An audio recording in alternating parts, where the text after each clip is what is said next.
Hi everybody, welcome to Queensbury TV. Today I'm going to read you a story from one of my favourite authors called David Walliams, and he's really funny and he's quite rude.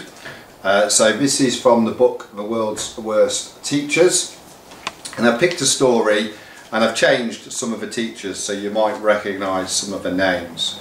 See if you can follow. This story is called Miss Watkins' Detention Rampage. Some teachers are permanently annoyed, others are always cross, and there are even some who spend their whole day fuming. However, Miss Watkins was never not furious. There was a very good reason for this, and for once it wasn't the fault of the children.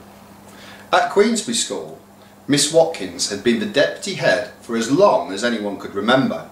For years and years she'd been living in the shadow of someone who had the top job, someone who would never retire, someone who'd been headmaster for nearly 50 years, 5 decades, half a century. It was unheard of to be in a job for so long. At some schools a head teacher might only last 5 minutes. Our tale begins with the 99-year-old Mr. Wilson, who was just days away from celebrating his golden anniversary as headmaster of Queensbury School. This made Miss Watkins seethe. As deputy head, she was just under Mr. Wilson, and any deputy head dreams of one day becoming a head teacher. But not for nearly 50 years. That's how long Miss Watkins had been waiting to seize the crown. Waiting and waiting and waiting, and then waiting some more. Every day she cursed the ground Mr. Wilson walked on. One day she was so angry she looked around the school and said, "One day this will be mine, mine, mine, mine, mine." The fury was written all over her face. Over time her eyes had narrowed to become 2 inky black dots. Her mouth had curled into a permanent grimace. Her ears had begun to glow as red as the fires of hell. And her forehead had become as lined as any exercise book in the school. Her nostrils had flared so much that you could stuff a Greggs sausage roll up each one. Miss Watkins' face was permanently frozen in fury. She woke up in the morning like that, and she went to bed like that. Even when she was experiencing something pleasurable like sucking one of her favourite boiled sweets, humbugs of course, she looked as if she was sucking on a wasp. Miss Watkins had been waiting so long that she'd grown very, very old. Not as old as Mr. Wilson, no one was as old as Mr. Wilson, but the deputy head was now 88 years old and walked with a stick and crutches. The advantage was that it doubled up as a weapon, and it was perfect for prodding the children and poking the children. Prod, poke, ouch, ah! She was particularly enraged. She would swing the stick over her head like a propeller. Most days Miss Watkins stalked the corridors of Queensbury School, looking for anyone whom she could vent her fury. Her favourite thing in the world was to give out detentions. Absolutely anything you could do to get into trouble with her. She was known to dish out detentions for the most stupid of reasons. Sneezing in class. Detention. That sneeze was so loud it could have made me deaf, child. Detention. She would yell as she whacked her stick down on the carrying child's desk. Whack. Having a spot on the end of your nose. That spot is an eyesore. You have ruined the appearance of the entire school. Detention. She'd spit, prodding the child's nose with her stick. Ouch. Humming while sitting on the toilet. Doodly-doo, doodly-doo, doodly-doo. Miss Watkins would strike the cubicle door with her stick. Whack! Before shouting, "You shall poo in peace." Detention. Having your birthday on a school day. Happy birthday, child. Oh, thank you, Miss Watkins. Not at all. I have a present for you. Wow, thank you. My present for you is a detention. I should have known. Double detention. Wearing a squeaky trainer on a sports day. Squeak, squeak, squeak. That one squeaky shoe is confiscated. But miss, then I'll have to run the race wearing only one shoe. Perfect. You can limp all the way to your detention. Having an egg sandwich in your lunchbox. You have stunk out the entire school, the entire town, the entire country, the entire continent, the entire planet, the entire solar system and the entire universe. Miss, I'm not sure they can smell egg sandwiches on Mars, miss. Detention. Walking too fast in the corridor. Slow down, you reckless blunderer, she would say as she blocked their path with her stick, slamming it down in front of them. Whoosh, bunk. But miss, please, I'm late for my exam. You will miss that as you will be in detention. Speed up, you slovenly clod. She'd poke them in the back with her stick. Poke, ouch! But miss, I've broken my leg. A pathetic excuse. Detention. Carrying an offensive banana. That banana could have an eye out. Detention. Even having Miss Watkins consider to what was a stupid name. Yes, Mark does count as a stupid name, and I've never heard of one stupider. But miss, I can't help it. That's the name my mum and dad gave me. Double detention. But miss, triple detention. I won't say another thing. Quadruple detention. That's not fair. Quintuple detention. I think it's quintuple, miss. And for correcting me, you now have sextuple detention. Offenders would all have to stay after school in Miss Watkins' class for about an hour or two or three, sometimes till dawn. It depended on whether they'd had a bad day or a very, very bad day as punishment. Miss Watkins would set lines which the wrongdoers would have to write down hundreds and thousands of times. I'm sorry for blinking, it will never happen again. I must blow my nose more quietly in the future. I'm very sorry, I have one ear slightly larger than the other. I deeply regret stinking of cheese and onion crisps. I will not drop a biscuit crumb on the dining hall floor ever again. I must never ever smile on the school promises, and I promise to come to school miserable. I sincerely apologise for being ginger. It will not happen again. I am deeply ashamed I was 1 second late for school. I will never again sing the school hymn slightly out of tune. I promise to comb my hair in the opposite direction in the future. However, on one particular afternoon, Miss Watkins was not able to give one measly detention. That is because a grand tea party was to be held in the school hall and every single pupil was invited. All 240 of them. Of course, all the teachers, dinner ladies, admin staff, caretakers were there too.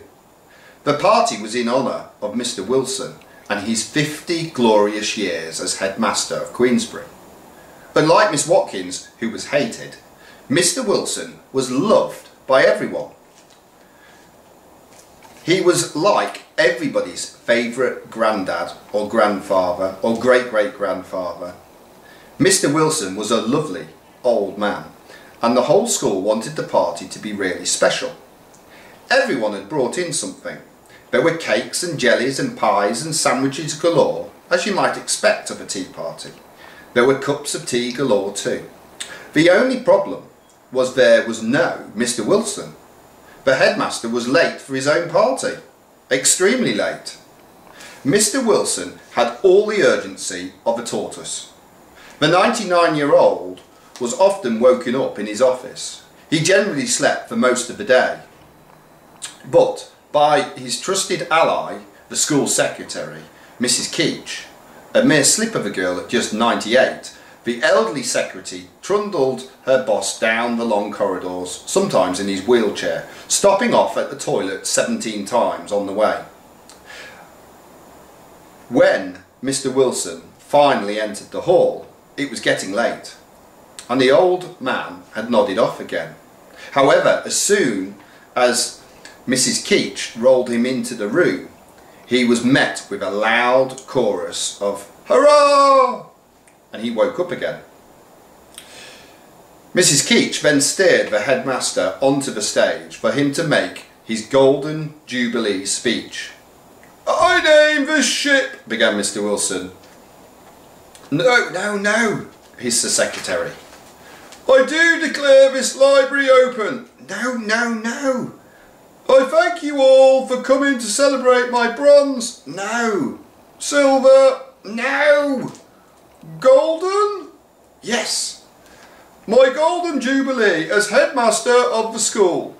Teachers, teaching assistants, pupils, dinner ladies, admin staff, caretaker, gardener and everyone else present, who I have not the faintest idea of who you are, welcome." Everyone cheered. "Hurrah!" Everyone except Miss Watkins, of course. The deputy head was loitering behind a trifle and slowly turning purple with rage. "Believe it or not," continued Mr. Wilson, "I am now 99 years old, nearly halfway through my life." "Halfway?" barked Miss Watkins. "And I've been reflecting upon things as you might at such a remarkable landmark moment." "Oh, get on with it," snarled the deputy head, stamping her walking stick on the floor. "Thud." "Should I continue as headmaster of Queensbury School?" Miss Watkins' eyes pricked up. "Or is it time for me to move on to pastures new?" "Well, I feel today is the perfect day to make the announcement." The deputy head began to do something she hadn't done in a very long time. Smile.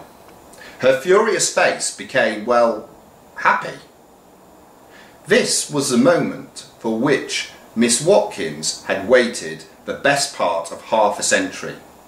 The headmaster was about to announce his retirement, and as deputy head, the crown would be passed to her. Finally, she would be top dog at Queensbury School. But before Mr. Wilson could make the announcement, the old man nodded off mid-sentence. His secretary, or rather nurse, Mrs. Keach, stepped in. She woke Mr. Wilson up, as she always did, by gently slapping her boss around the face. Slap, slap, slap. Mr. Wilson woke up with a start. Oh, thank you so much, Mrs. Keach. I don't know what to do without you." "It's my great pleasure, headmaster," replied the secretary. "Now, where was I? The announcement!" bellowed Mrs. Watkins. "Oh yes, thank you, Mrs. Watkins, my trusted deputy and closest friend." Miss Watkins nodded her head but said nothing. All she ever felt towards Mr. Wilson was deep, dark resentment. "Today is the perfect day to make the announcement that, dum dum dum, I have decided to stay on as headmaster of Queensbury School for another 50 years. Hurrah! Everyone cheered. Mr. Wilson was much loved, but there was a hint of uncertainty in the chair. 50 years? Was he really going to live until he was 149 and still be working? Miss Watkins looked as if she were about to explode. "No!" she screamed. "Did you have anything to add, Miss Watkins?" inquired Mr. Wilson. "Detention!" The whole school laughed uproariously. Chortled Mr. Wilson. "I'm the headmaster, Mrs. Watkins. You can't put me on detention." "Insolence!" shouted the deputy head. She was having none of it. "Double detention!" "Triple detention!" The school secretary spoke up for her boss. "Miss Watkins, please, have you lost your marbles?" "Yes, I have, many years ago," shouted Mrs. Watkins, waving her stick over her head faster and faster and faster. That wasn't the answer Mrs. Keach was expecting, but she pressed on anyway. "Even so, this is Mr. Wilson's big day. 50 glorious years. How dare you ruin it?" Mrs. Watkins was a lady not for turning. "Detention!" she boomed. "I beg your pardon," replied the secretary.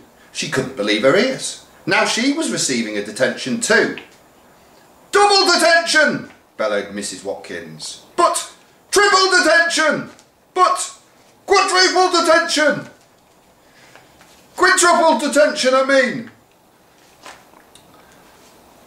Sextuple detention! But septuple detention! How many is that? 7 octuple! Is that 8? Detention! Yes! Nonuple! Detention! 9, I bet you don't know what 10 is. Decuple detention! Knickers, explained the secretary. "Miss Watkins, you have gone crazy. Crazier than a coconut. You just can't give a detention to everybody." "Oh, yes I can," thundered the deputy head. "Oh, no you can't," chimed the entire school. "Oh, yes I can." "Oh, no you can't." "Oh, yes I can." This pantomime routine went on for a few hours before she finally snapped. "Everyone in this room, you are all in detention!" This was a detention rampage. Everybody in the school hall, and it was well over 240 people, began complaining loudly, not least all the other teachers. "No, never, I'm not doing that, no, nonsense." That was Mrs. Keach again. "Merry Christmas everybody," announced Mr. Wilson at the din. "It's January, headmaster," corrected his secretary. "Is it really?" "Yes." "Well, it's nice to be early." Before anybody could utter another word, Miss Watkins shouted, "Silence!" louder than any teacher had ever shouted before. Now, she had everybody's attention. She started spinning her walking stick above her head, faster and faster and faster, and shooing everybody out the hall. Shoo, shoo, shoo. In no time, she'd forced every single pupil and staff member down the corridor, up the stairs and into her classroom. The problem was, the classroom was only meant for a maximum of 30 pupils, not 240. It was like standing in a packed train at rush hour. Armpits were in faces, knees were knocking against each other, and toes were treading on toes. "Oops, sorry, ouch." All the children found this to be most amusing. "No one let anyone go, or we're all doomed," shouted someone. "Ha ha! You can all stay behind until the end of time," shouted Miss Watkins from the doorway. "You sad little woman," mocked Mrs. Keach, speaking up for the entire school. This is all because you didn't get the job. Boo-hoo-hoo. Now you will never be headmistress and never get your moment of glory." "Yes," agreed everybody. Miss Watkins' narrow eyes narrowed even further. Her nose wrinkled and her lips quivered. "You are quite wrong," announced the deputy. "This is my moment of glory, for this day when I gave the entire school a detention." "Not the entire school," observed Mr. Wilson with a smile. "What?" "I think you're forgetting someone." "Who?" demanded Miss Watkins. "You." Silence descended over the overcrowded classroom. All eyes turned to the deputy head, who was standing at the door wrestling with this thought. After a few moments she spoke. "Miss Watkins," announced Miss Watkins. "Yes, Miss Watkins," replied Miss Watkins. "I hereby give you a detention." "Me?" "Yes, you. But I'm the deputy head of this school. You can't give me a detention." "Oh yes I can, for I am the deputy head of this school and now I'm giving you a detention. Get in there. Shoo, shoo, shoo." With that, Miss Watkins held up her stick and prodded and poked herself into the classroom. Now there was even less room in there than before, and people started to grumble. "Can't you wait until the next train? Stop picking my nose." "I'm terribly sorry, I thought it was mine." Miss Watkins closed the classroom door behind her. "Right now, everyone, settle down," she called out. "You try to settle down in here," called back Mr. Wilson. "There are 30 bottoms for every chair." "Some of those bottoms are too large just for one." "Right!" announced Miss Watkins, determined to gain the attention and control of the class. She clambered up Mr. Wilson as if the elderly headmaster were a ladder. "Do you mind awfully removing your foot from my head?" asked the headmaster. Holding on to her stick, Miss Sieve then crowd surfed her way over the top of everyone's heads. "I am setting us all lines," she announced, as the wave of hands passed her around the room like a beach ball. "I must not complain about being given a detention, or I will be given another detention." No one could write a thing. There wasn't room to move even your elbow. "We can't, it's impossible, you're bananas." Undeterred, Miss Watkins crowd surfed her way over to the cabinet in the corner to fetch some paper.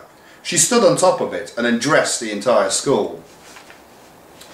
"I want you all, us all, to write out 1,000,000 times, she barked. "I'm not doing that," Miss Watkins replied to herself.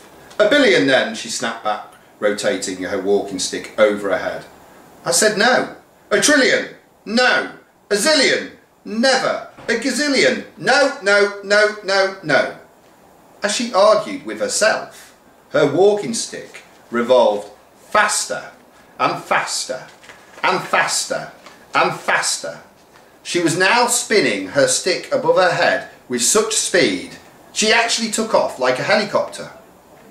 Her feet left the cabinet and she sent herself crashing through the roof of her classroom. Smash! The teacher hurtled through the sky. Whoosh! Everyone looked up through the Watkins-sized hole in the ceiling to see her whizzing through the clouds, still rotating her stick above her head. "Detention!" bellowed Miss Watkins at a pigeon that flew past her. Her voice echoed across the sky until it was heard no more. "Well, that's much better," sighed Mrs. Keach. "Oh yes," murmured everyone else in agreement. "Now let's party," announced Mr. Wilson. "Yes," cried the entire school. They all tumbled out of the classroom and followed the headmaster down the corridor, back into the hall where all the yummy cakes and jellies and pies were still waiting for them. Hurrah! Mr. Wilson was the last to leave the party, way past midnight. The events of the day had perked him up no end. There was DJing and karaoke, and he treated the school to a performance of his favourite hip-hop tracks. MC Wilson on the mic, Queensbury School, let me hear you say, "Whoa, whoa." As for Mrs. Watkins, no one knew where she landed, if indeed she ever did. So, if you find an angry old lady in a ditch, waggling a walking stick above her head and barking, "Detention!" approach with extreme caution. Whatever you do, don't stick a stamp on Miss Watkins' forehead and post her back to Queensbury School. They don't want her. They don't want their deputy head back, ever. Well, I hope you enjoyed that, and next week there'll be another member of staff reading one of their favourite stories and books. Take care.